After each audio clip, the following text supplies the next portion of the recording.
They say blood doesn't lie but on this planet. Truth is sculpted by star-born courts and whispered DNA. I was nobody, just Kace freight runner, orphan, ex-scout with rust in his bones.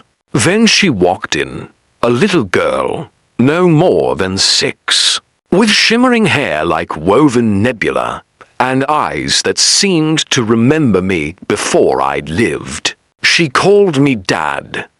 I froze. I never held a child, never knew her mother, never shared breath with Avulpine. And yet, every camera turned to me. Every translator confirmed it. Every sensor said, "She's mine." Now I stand before the Vulpine Court, their robes burning with solar thread, while this child clings to my sleeve smiling like she's home.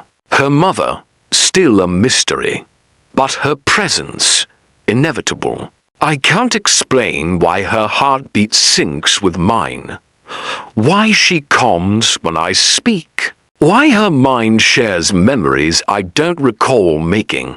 They want proof, they want confession, but deep down, I already know this child's not lying, and I'm not just a man anymore.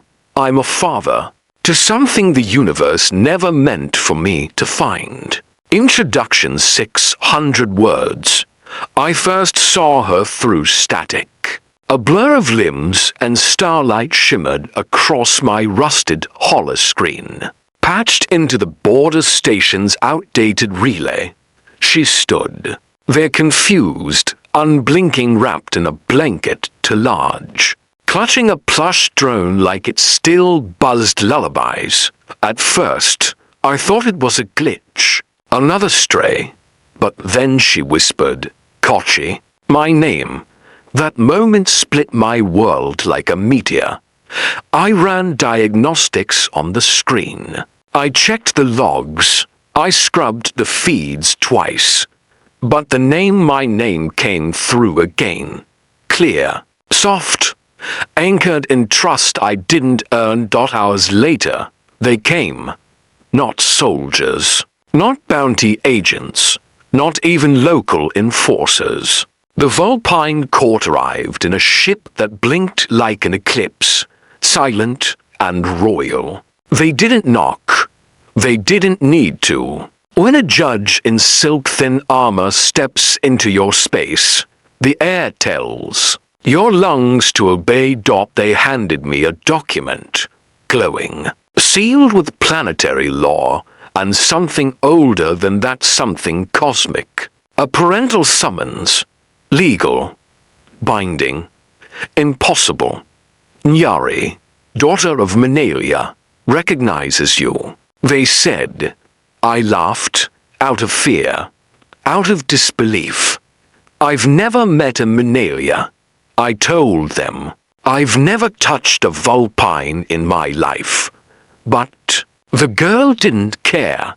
She darted around the room like she'd known the corners, the shelves, the scent of me. She hugged my leg, called me daddy in a voice that shattered every excuse I wanted to throw. How do you explain memory without history? How does a child cry in your arms like she's cried there before? I tried to pull away, tell her she was wrong. But she wasn't. Not completely. Because deep down, something flickered in me. Like a signal reigniting. Like a warmth I'd buried. With 1,000 other forgotten things. That's when the Vulpine Court explained. Minalia, a commander, a diplomat, a ghost from the celestial frontier. She'd vanished years ago on a mission of peace. Her records scrambled in a system-wide blackout. Near Jupiter's belt, the last time anyone heard her voice, she mentioned a human name, mine. They asked if I'd been there. I hadn't, or so. I thought. Then came the scan. They waved a resonance field over me. Not for DNA, for imprints. Energy traces, emotional residue. It was there, buried, echoes of contact with Minalia.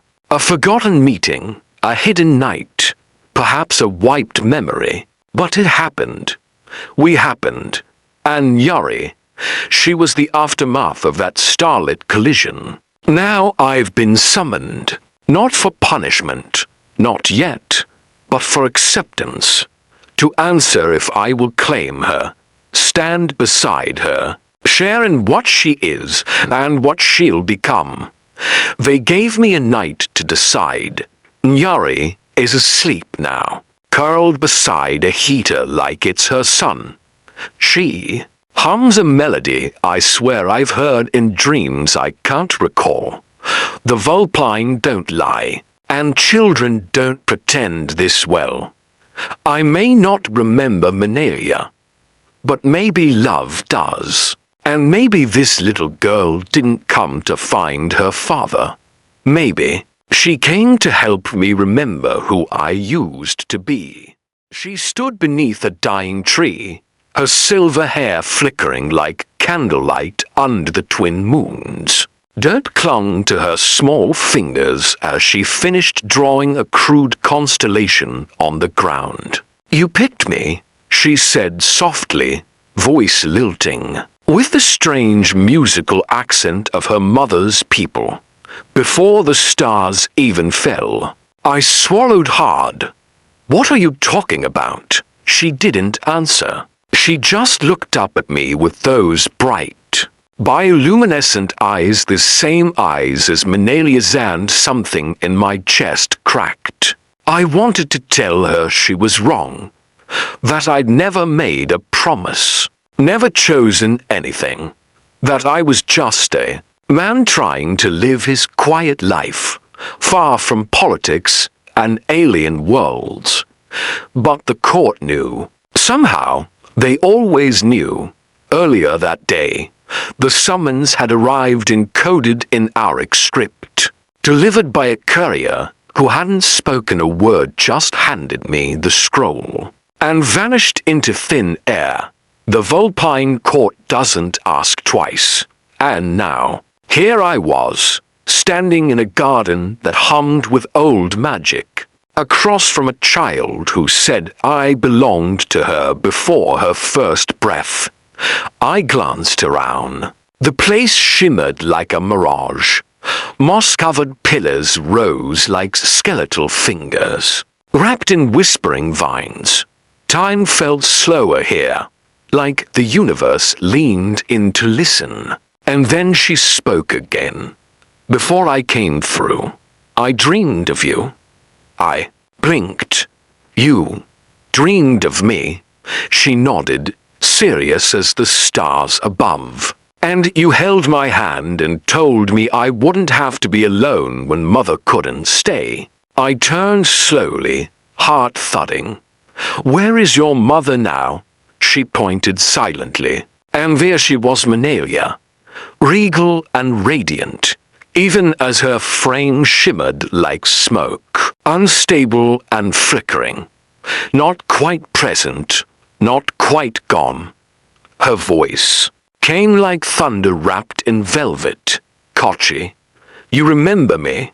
I should have. I wanted to deny it, to protect my sanity. But her voice cracked something deeper than memory. It peeled back a layer of me that had never healed. "I thought you were dead," I whispered. "You vanished." I searched, and then I stopped. "I thought I'd made you up." Her eyes welled, but no tears fell. "They erased what they could from your world, but not from your soul." I looked at the child again. "She says I chose her." "You did," Minalia said, long ago. "In a binding older than either of our kinds. You gave your blood willingly. They called it madness. I called it love." I staggered. "But why now? Why bring me here?" The child stepped forward, Because it's almost time. For what? Minalia's expression darkened. For the world that wants her dead to find out who her father is. The pieces clicked. The Vulpine Court hadn't summoned me to honor me. They summoned me to protect her, or to judge her. She carries a gift, Minalia said. One both sides want to control. And if they can't, they'll destroy her, I finished. Minalia nodded. And you, unless you remember the bond you made and stand by it. I sank to one knee beside the child. Why me? Why not someone stronger? Someone who understands your world? Because she chose you back, Minalia said softly. The child reached out, wrapping her fingers around mine. We dreamed together. That's stronger than blood. And in that moment, I felt it a thread of something ancient and warm coil around my heart. Not obligation, not fear. Connection. I rose slowly, pulling her into my arms as the wind whispered a language I didn't know, but she did. Minalia was already fading. Her voice was the last thing I heard before she vanished into stardust. She carries what we began. Guard her, Kace, or everything burns. The ground pulsed beneath my feet as the vines began to riff. Somewhere beyond the garden, bells began to toll 6 strikes. The hour of judgment. The Vulpine Court was waiting. But I no longer felt like a visitor. I felt like a father. And that changed everything. She stood across the chamber from me still, unwavering, her gaze tracing the contours of my hesitation. I held the child against my chest, her warmth somehow calming the storm inside. Lycery. That was her name, though I'd never spoken it aloud before today. Yet when I whispered it, she looked up like I'd said it 1,000 times. Why does she know me? I asked again. Why does she reach for me like I've always been hers? Minalia didn't answer immediately. Instead, she walked toward the edge of the memory basin, where light swirled in patterns I couldn't understand. Her silhouette reflected in the pool, but it shimmered like something beyond solid matter, like truth bent through another world's prism. You don't remember, she said softly, because memory isn't bound by your timeline. It belongs to origin, and yours was rewritten. Rewritten by who? She turned, expression unreadable. By you. Lycery nestled closer, her small fingers finding the scar beneath my collarbone, the one no doctor could explain. She pressed against it like it anchored her, like it meant safety. Minalia continued. We didn't plan this. We only followed what your past selves requested. You volunteered, no, insisted to carry her sequence. Said you'd be the only one strong enough to keep her alive. Across realities. I shook my head. That sounds impossible. So does a child from another solar cluster sharing your exact neural patterns? She replied. I looked down at Lycery. Her irises weren't just green, they held tiny rings of violet, flecks of mirrored silver. Not human. Not alien. Something fused. Something intentional. The genetic results had confirmed it hours ago. Our DNA overlapped more than coincidence allowed. But what shook me most wasn't the science, it was her heartbeat syncing with mine. Every time I held her, I could feel it matching rhythm. Like we were born to belong together. Like this had always been the design. Minalia sat beside me on the curved bench of solar stone. The air smelled faintly of ozone and crushed rosewood. Before the collapse, she said, "We created a fallback vault containing chosen legacies, condensed into a strand of light-seeded code. We called it the Ember Vault. Your consciousness volunteered to carry one fragment into Earth's stream. Hidden, sleeping, waiting." I stared at her. "You're saying I'm what? Some kind of courier?" "More than that," she said, brushing a tear from Lyseri's cheek. "You were her future. But the Ember chose to wake early." Lyseri yawned and leaned against me. Her skin shimmered faintly, an echo of stardust beneath the surface. I remembered now, flashes from dreams I thought were nightmares, firestorms, cradles made of glass, lullabies sung in a language I didn't know I knew. "I dreamed of her," I whispered. "Not dreams.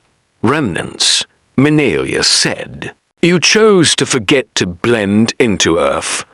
But she didn't. She kept your bond alive. Even across lifetimes." A monitor flickered on the wall, revealing Heat's signatures pulsing. Beyond the perimeter, unfamiliar ships. Too many. Too soon. They're tracking the pulse. Minalia said, "They'll come for her." "She wasn't supposed to wake until you were fully merged." "Merged, fully awakened," she corrected. "You're still incomplete. And how do I finish whatever it is I started?" She looked at Lyseri. "By remembering everything." Then Minalia touched my chest. The world vanished.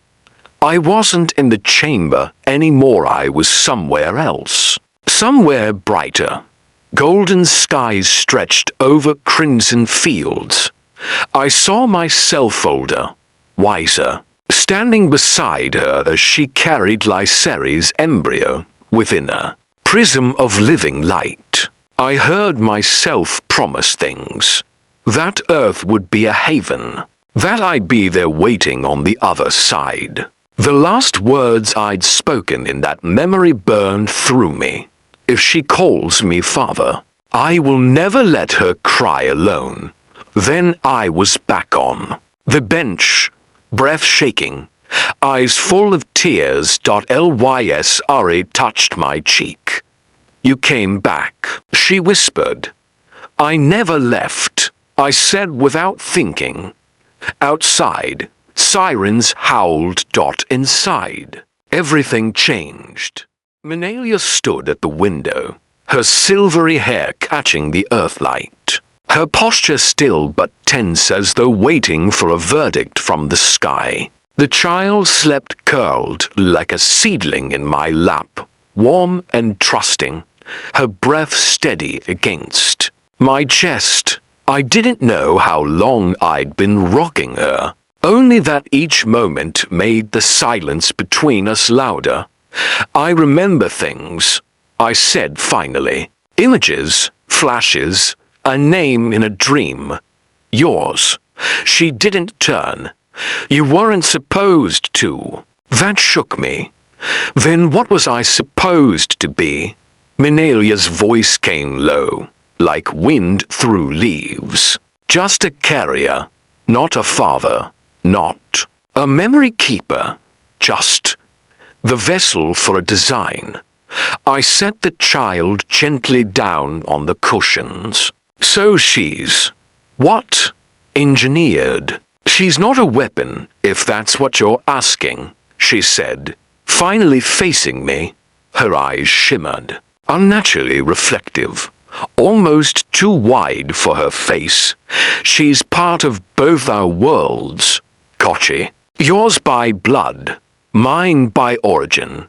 But not made to destroy. She was born to choose." "Choose what?" "To bridge what's been broken for generations." or to end it completely.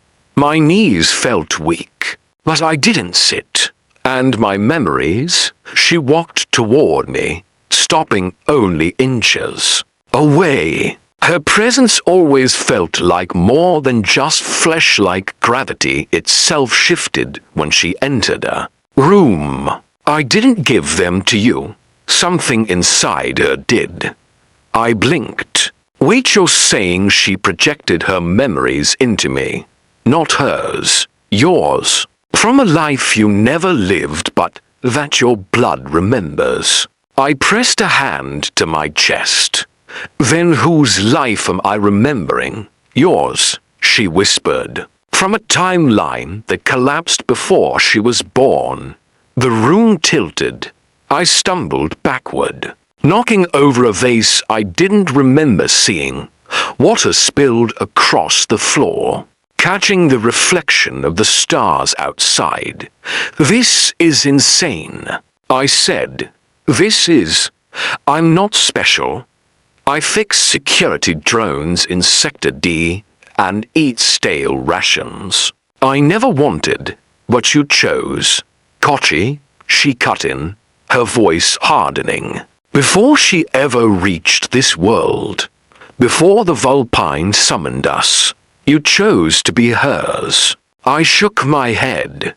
I don't remember choosing anything. You did, she said, stepping forward again. The moment you touched the cryo cradle drifting through orbit. The moment your heartbeat synced with hers. I remembered the incident, the strange malfunction near orbital platform 9. The signal no one else heard. The pod I found. The warmth I felt when my hand touched its glass. I thought it was a rescue mission. Routine. Standard protocol. But when the pod opened, there was no infant, just a flicker of light, a pulse in my head. And then, she called me Dad, I whispered, the moment she saw me. Like she knew. She did know. Minalia said, because in a fragment of space-time, that never solidified, you were her father. You raised her, loved her, lost her. And when the timeline broke, she found a way back. My throat went dry. This is impossible. Minalia tilted her head. Not impossible, just inconvenient for those who guard the fractures. I looked down at the child, who now stirred gently, her fingers twitching. And the court, they don't want a union like ours. A child who doesn't belong to one faction. A human who remembers what he shouldn't. And you? I asked. Do you regret it? Her answer was a long pause. Then, I regret that we were never given a chance to remember each other the right way. The child sat up, rubbing her eyes. Mama, Minalia knelt. I'm here, Starlight. She turned to me. And Daddy's here too. The words tore through me. Not with confusion, not with fear, but with the ache of recognition. Of something ancient returning home. You don't have to believe the memories, Minalia said softly. But they believe in you. A knock interrupted us. A dull thud against the steel doors of the room. A shadow flickered on the hallway wall. Long and sharp. The court had come.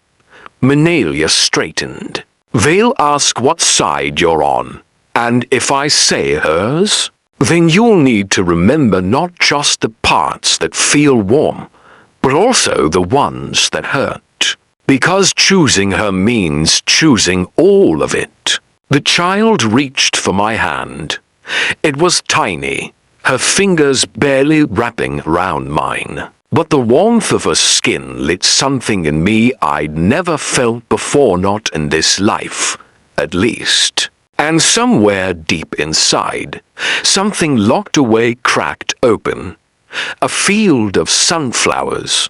A lullaby hummed in a language I never spoke. The sound of a child's laugh echoing through metal corridors. Memories that were never mine, but always belonged. I looked at the door. I looked at her, and I knew what side I was on. We stood before the court of Vulpine stars, a circle of obsidian thrones carved into the hollow of an ancient crater that pulsed with celestial energy.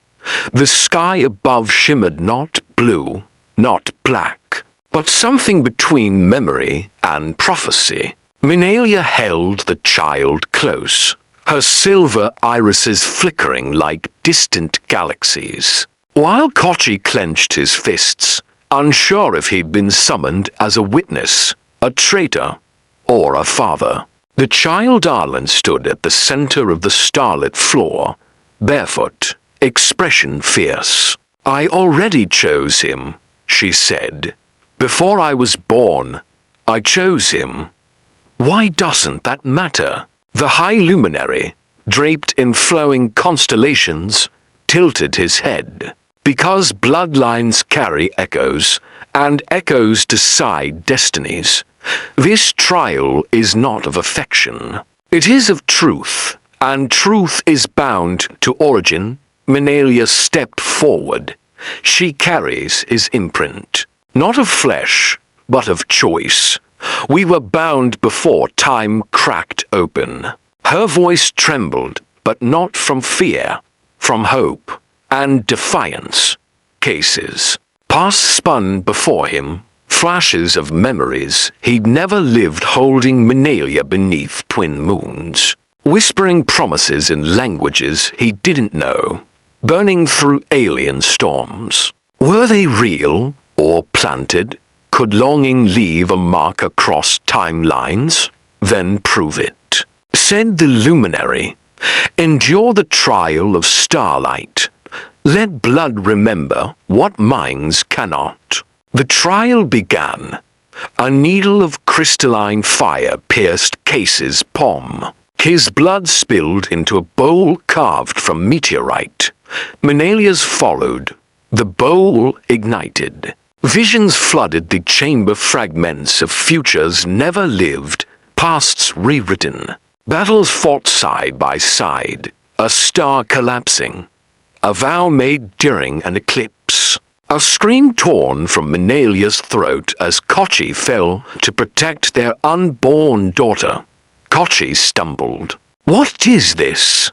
"Your blood's memory," Minalia whispered. "Our memory," the court murmured. One of the elder judges, a being with hair like woven gravity, spoke softly. "It is possible that their connection transcends birth, that Arlen's bond is not born of deception, but of convergence." But not all were convinced. A challenger rose, Syrian, a rigid guardian of the old code. "Blood may lie, flesh may forget. We demand the trial of flame." Kace stepped forward. "Then burn me." Minalia grabbed his arm. "No, that test could kill you. I'd rather die proving I'm her father than live running from her." The flame was lit. Kace entered this circle of fire. The heat clawed at his memories, ripping open every guarded moment, his fears, his regrets, his truths, and beneath it all, her, Minalia. Not as an alien, not as a stranger, but as something else. The fire curved inward, then bowed outward away from him. The court gasped. The flame had accepted him. The high luminary stood. By fire and memory, by star and blood, we declare him what she already knew. Not chosen by fate, but by love. Minalia wept, not from pain but from the certainty she had waited lifetimes to feel. And Arlen smiled. "Hi, Dad," she said. They waited for her to kneel. The ancient marble of the Vulpine Hall trembled with expectation. All eyes locked on Minalia, heir to the throne of Oracle Starburn, blood-marked. Celestial in every way, her people chanted in low tones a hymn of coronation passed through generations. But she remained still, rigid, silent. And beside her stood me, an outlander, a father by accident, a man who fell from earth and somehow ended up holding the daughter of a forgotten prophecy. Our daughter. She clutched my leg with her tiny fingers, unaware of the storm swirling in the chamber. Her presence was not part of their ritual. She wasn't supposed to exist, not the way she did. Not out of love. A grand speaker stepped forward. His robes shimmered like flowing nebulae. Lady Minalia, step forward. Your throne awaits. Minalia didn't move. Not at first. Then she turned not toward the throne, but toward me. Her gaze was no longer uncertain. It held a weight galaxies couldn't crush. I was bred for power, she whispered, but I was reborn in a cryptid with a stranger who named me safe, not sacred. I was meant to command millions, but I only want to protect one. The crowd murmured. Shock rippled through the council like a solar flare. You're rejecting your bloodline? Another voice barked. You would abandon the mantle. No, she said calmly. I'm redefining it. She walked toward me, kneeling not before the throne, but before our daughter.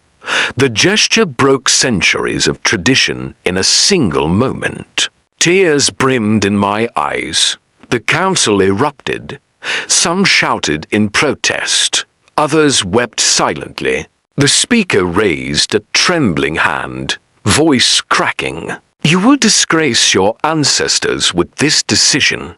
You were meant to lead, and lead I will, she replied, but not from a seat of judgment, from a place where love breathes freely. Where this child, she picked up our daughter, grows with choice, not command. The weight of it landed like thunder. I stepped beside her.